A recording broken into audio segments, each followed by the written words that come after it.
That's the way it works. We had to get the security system because I'm gone all the time, and when my wife travels, we want to make sure our home's protected. And so we got the security system.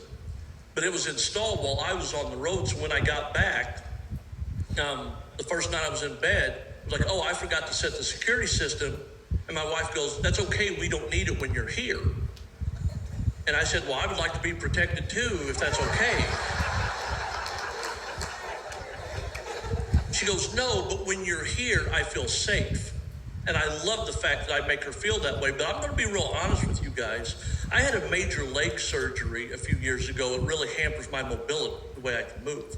A year to the day after that, I had a lung surgery, and I can't turn from side to side the way most people can.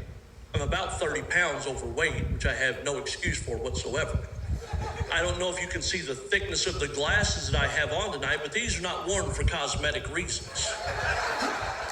And just to add this on there, I'm deaf in my left ear. So if something happens in the middle of the night and I have to go out there, I'm going to stumble out in the kitchen being blind and deaf and fat and crippled. I don't know who she thinks I'm going to be fighting off if I run into somebody. What am I supposed to say? Like, oh, you want to fight Jackie Chan? You guys gonna... I'm just glad you guys get that joke. That makes me feel very comfortable. You've restored my faith in Tennessee. Because the last time I was here, I live about 7 hours away, and I'm talking to a guy. He goes, are you driving home? I said, yeah. He said, how far of a drive is it? I said, it's about 7 hours. He goes, oh, that's okay. It's daylight savings time. You'll pick up an hour. But it's still a 7-hour drive. It's not like at 2 a.m. I'm catapulted 80 miles down the road. This guy's sneaking up on you like Jackie Chan. This guy's kicking you like Jackie Chan. Like, you can't think of one other guy? That's your complete frame of reference? I like the obscure ones. I'm walking out of a public library one time, and there's a kid sitting down the sidewalk, and he's smoking. As I pass him, he flips a cigarette, and it hits me. And so I pick it up and chuck it back at him, because I'm a mature adult that way. And he stands up, he's got this long, stringy hair. I'm like, you better sit down, Kenny G. And he goes, who's Kenny G? I'm like, you know, Kenny G plays soprano saxophone. I was like, what's a soprano saxophone? You want to fight Jackie Chan?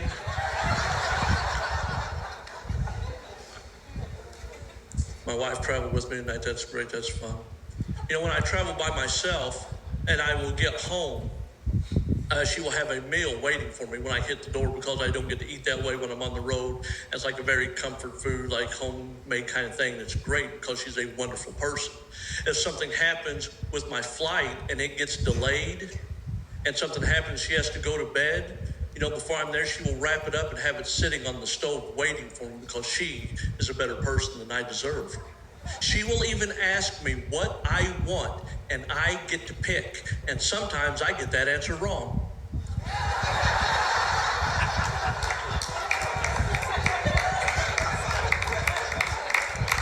I don't even have a joke about that. I just like saying it and watching all the young guys in the crowd go, what in the world is he talking about? And all the old married guys go, I know what he's saying. Nothing.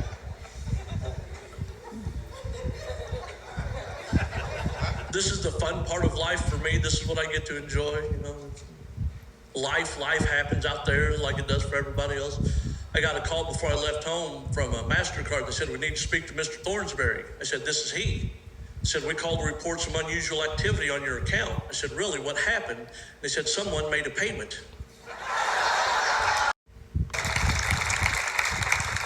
Oh, thank you. It's great to be here. I appreciate you having me back. Everything. Here's what I don't like about Tennessee.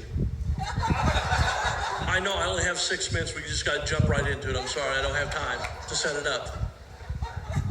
But I've been through here in the summer before. And I come from Missouri. I have the same hot summers you guys get. I get it. So I have no issue with your weather. But I've got a big problem with your weatherman. Because he talks to me on the TV like I'm an idiot, like I don't understand how things work. Like heat index, like that's just beyond my grasp of understanding. Well, tomorrow, it's going to be 92, but it's going to feel like it's 104. Then it's 104. Anybody really lost on that one, really? That's not that tough to follow. Well, this is what it is. This is what it really is. This is what it could be. It doesn't even make sense. That'd be like your wife coming up to be like, hey, tonight I'm going to give you a back massage, but it's going to feel like I'm kicking you right in the face. You ready? No, actually, I'm not. I don't like that balcony up there. I don't care for that. I'm always afraid like I'm working with a balcony, like the two old guys from the Muppets are going to be up there screaming things at me. If anybody in the crowd or on TV's watching is under 30, you might want to take a second, have somebody explain that one to you. It's all right. But that's what I enjoy, the kind of the outdated, old, backwards kind of references. But when nobody gets the reference you're trying to make, you just look like an idiot, you know? I play on a slow pitch softball team. We have a guy on our team that will make every obvious reference. Like a guy yaks a home run. He goes, oh, Bonds, McGuire, just very obvious things. A fight broke out one time because it's slow pitch softball, and that's what happens when you give grown men bats. And like a fight broke out, it's like, oh, watch this guy. He's fighting like Jackie Chan.